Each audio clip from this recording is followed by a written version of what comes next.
What's going on, everybody? This is Oaks and Stones, and I have a very special guest that's here to help kind of give some clarity on all the shenanigans that y'all have been hearing about. Her name is Brittany, but I'm going to let her introduce herself. So, Brittany, the floor is yours. Okay, what's going on, Zoe and everybody? So my name is Brittany Reed, and I am the great niece of Dwight Reed. I'm also an attorney, but I'm a baby attorney. I live in Louisiana now, but I'm from Des Moines, Iowa. Grew up in Des Moines, Iowa. Yeah, so that's me. There it is. So, got the great niece.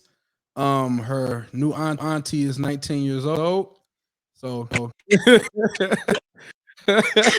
I told you I was gonna go there when we started when we talked last night. It's hard to avoid that statement. But just seeing, your reaction, just give us your reaction, and I guess how the family is feeling about what happened.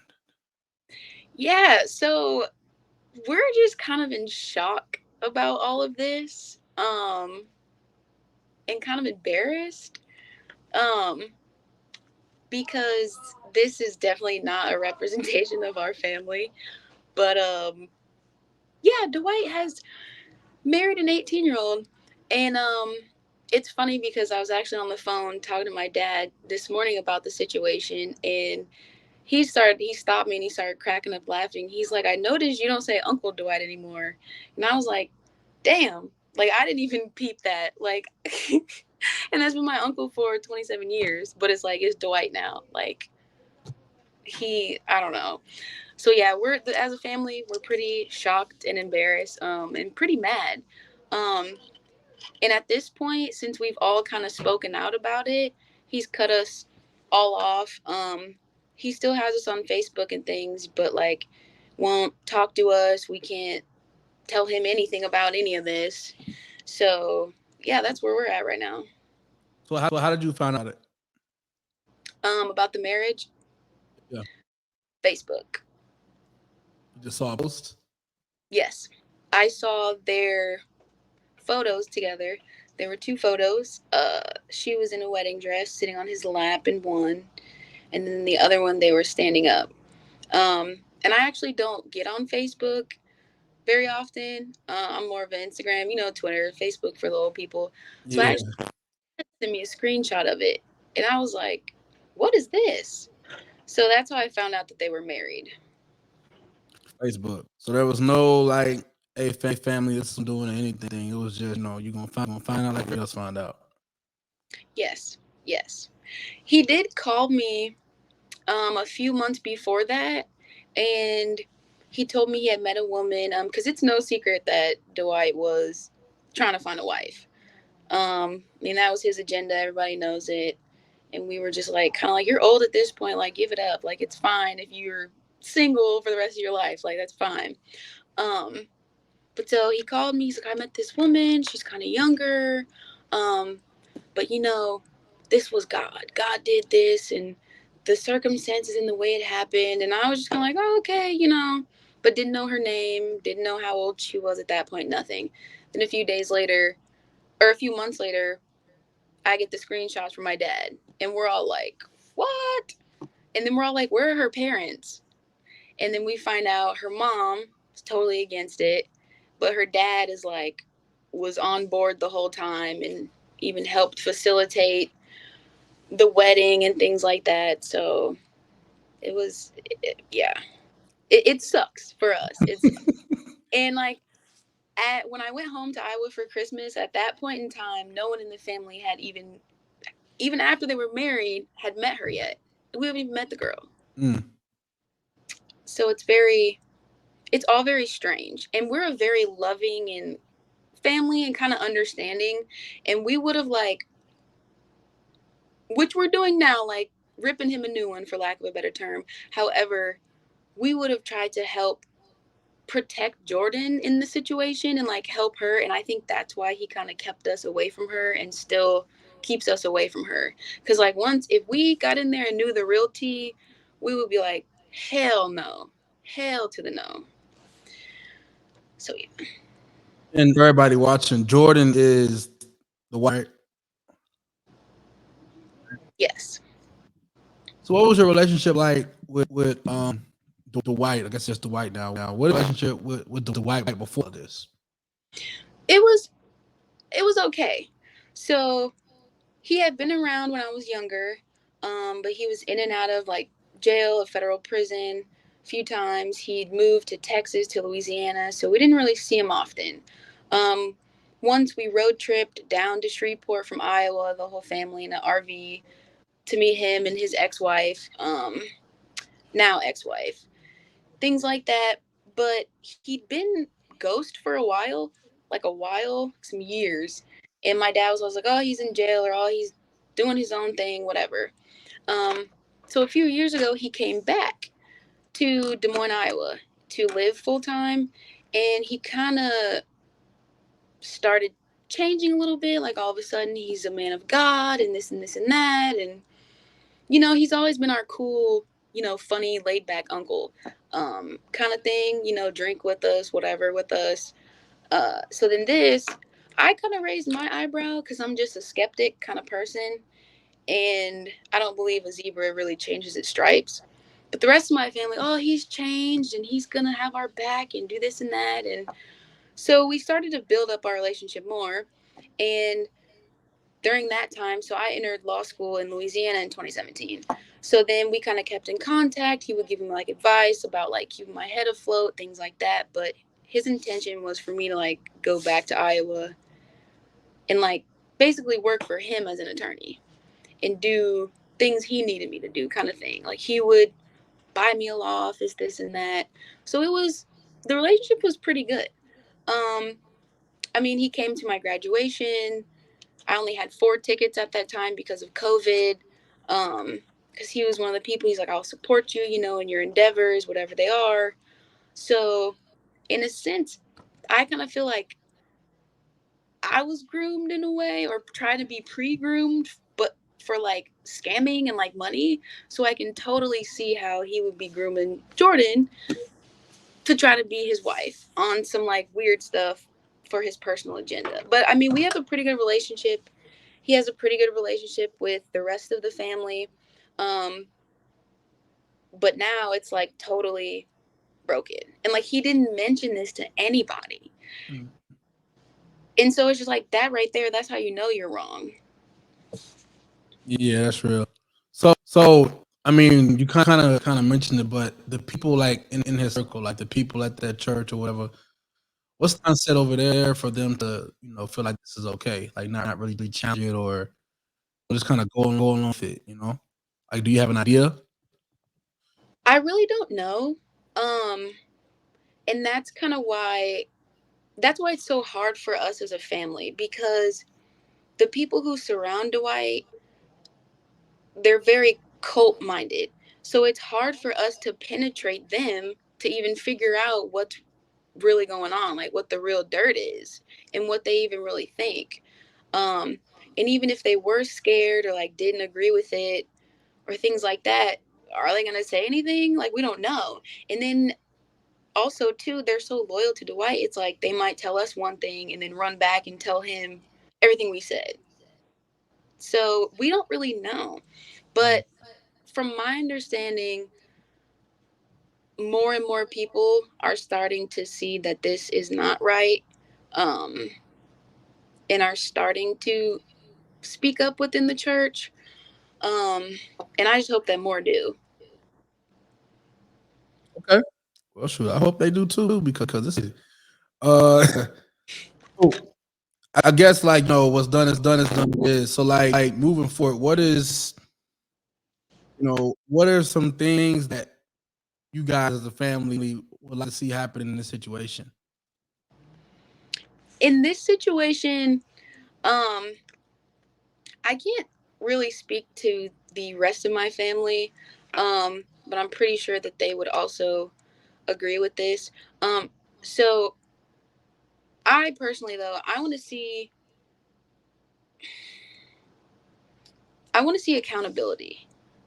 That's what I want, and not only for him, you know, predatorizing young women, but also there are a lot of unethical and illegal financial things going on, not only with Dwight, but within the church under his control. Um, People need to be held accountable for that. There are church members. The church has a legal counsel signing off on, different documents and things. And then now we have this, basically a child marriage. So it's kind of like, what else is going on there? And where's the accountability? So that's what we want to see. We want to see accountability, and we want people to be restored back to their, you know, just and right position. Like Jordan needs her childhood back, her teenage years back. Yeah. And we need our family estate back, things like that. Okay, so you just said family estate. It helps for us, watching. What do you mean by family estate? What's going with that? Yeah, so Dwight now owns 100% of all of my great grandparents' properties, which would be his parents' properties. There are 3 surviving children from my great grandparents. One of the surviving children is my grandfather, so Dwight's brother. Dwight somehow now owns 100% of everything. He lives in my great grandparents' mansion that's in his name. He owns the church property, the entire Christ Apostolic Temple property is in his name, 100%. And the other property that the church has buildings on, he owns all those. That was a little fishy to me, so I looked into the Polk County land records, because when people die, estates have to be distributed equally. And my grandfather lives in the project government housing in Des Moines, Iowa. Something wasn't clicking to me. And then I knew Dwight had just popped back up, and I also knew that my papa, before his health started to seriously decline, had banned Dwight from the church, took him out of his will and everything. So I'm like, how the hell does he have everything? Yeah. The land records indicate that, so my great grandfather died first. My uncle then becomes power of attorney for my great grandmother, Willa Mae Reed. Shortly before she dies, she signs over all her properties to Christ Apostolic Temple Incorporated for the amount of $1. So it's as if she donated everything she had to the church. Which, if that's what her will was, that is fine. That's her will. That's what her desire was when she died. However, Dwight signed all these documents for her as her power of attorney. Mm-hmm. So, okay, fine. A little weird, but fine. She dies, and then a month after she dies, the church does the exact same thing that my grandmother did before she dies. But, so they transfer all that property to Dwight in consideration of $1. So it's like they gave him the property back. So when my grandmother died, it looked like she died with nothing, so there was nothing to distribute to his heirs. Then all of a sudden, he gets everything back. Everything's in his name. Wow. Yeah. And lawyers have to be involved, notaries have to be involved, witnesses have to be involved. The Polk County land records have all that. They have all the printout. I mean, you can print it out, you can look at it. And the people who are signing these things are church members that have been there for a while. Of apostolic. Yes. Sheesh. Yes. Man, this story just has so many red flags. So many red flags. And it's that's like crazy.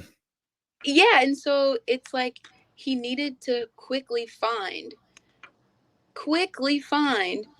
someone he could manipulate into quickly marrying him, one, and quickly having babies with him too, because he wants a son so bad, because he has broken relationships with his 2 daughters. And he wants to keep all that money that he stole and all the property that he stole for himself and keep it within his little confine of his little weird family that he's trying to master manipulate.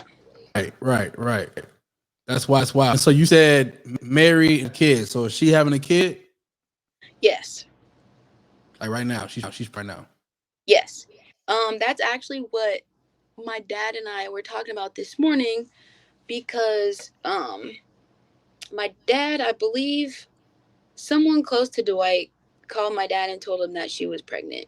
And then when my dad and I were talking about everything this morning, he's like, he's wondering if she was pregnant before they got married. How far along is she? We don't know,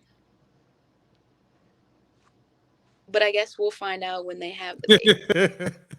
I mean, we gonna have to. I mean, you can't really about that. So when that baby come out, is when that baby come out.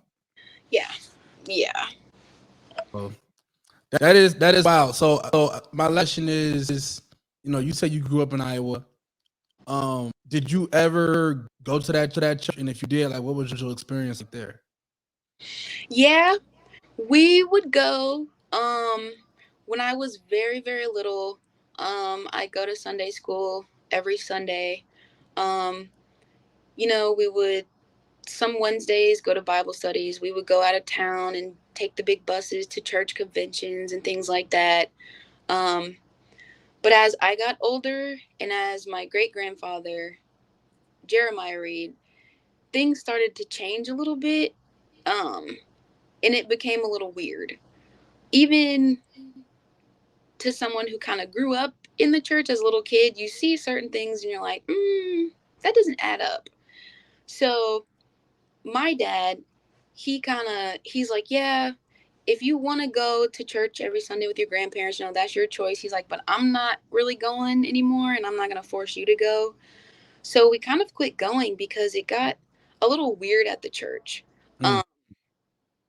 So they created this church school where kids from the church were supposed to go. And once they created it, it was like, y'all better come here. And they created it because there were gays in public schools, kind of thing. So very strange reasoning. And also too, like, it was weird, like when I would go to the church, there'd be all these people like, oh, Brittany, and like giving me hugs and kisses, and like I didn't know who the hell these people were. I'm like, why do they treat me like royalty just because I'm his great granddaughter? I'm like, I barely come to this church anymore, but that's kind of how it is. And I'm like, it's very strange. Sounds strange. So this school, like, dude, you said that they were basically said like you go to the school. Ever try to get you to go to the school? And how did that school work? Um, they didn't. They mentioned the school, but like that for me and like my dad, like that wasn't an option.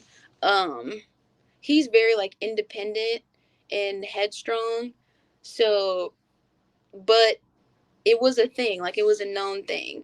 Um, and there were some people who were upset, and there were some people who got kicked out of the church if they didn't go to the church school.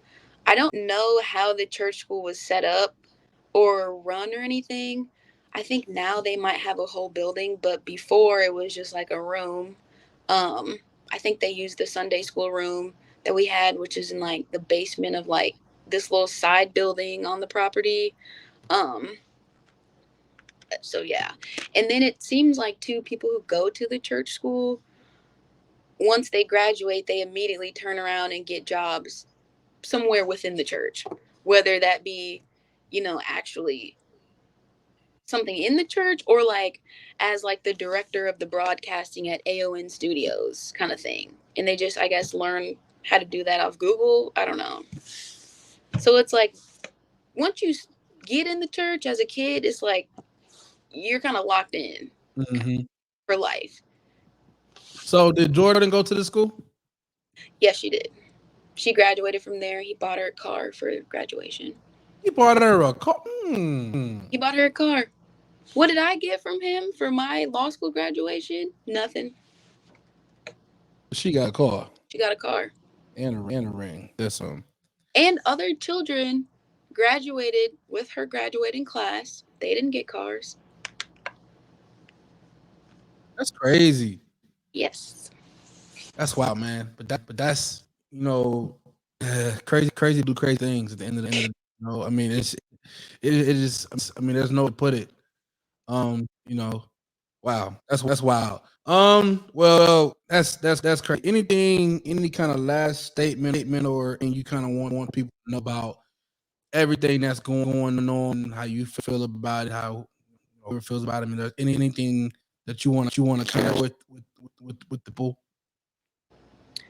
Um, I don't think so. I think I've said everything that needs to be said. I guess I would just tell more people to spread the word. Because I'm sure this is not the only incident of, people basically abusing religion as a mechanism of control.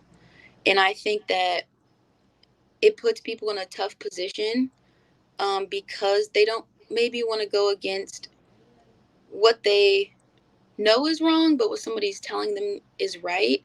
Um, but yeah, I would just encourage people to spread the word and speak up for what you know is right. You know. That's from the source herself, Brittany Reed. Appreciate you. Thanks for helping us spread the word and bringing us to this deal. And hopefully, with enough awareness, a solution can be figured out. So we appreciate you for that. Yes, thank you so much for reaching out. I'm just glad that things have finally hit the fan and that this is coming to light. It's about time. About time, It's been yes. happening for as long as you said, and it's definitely about time. So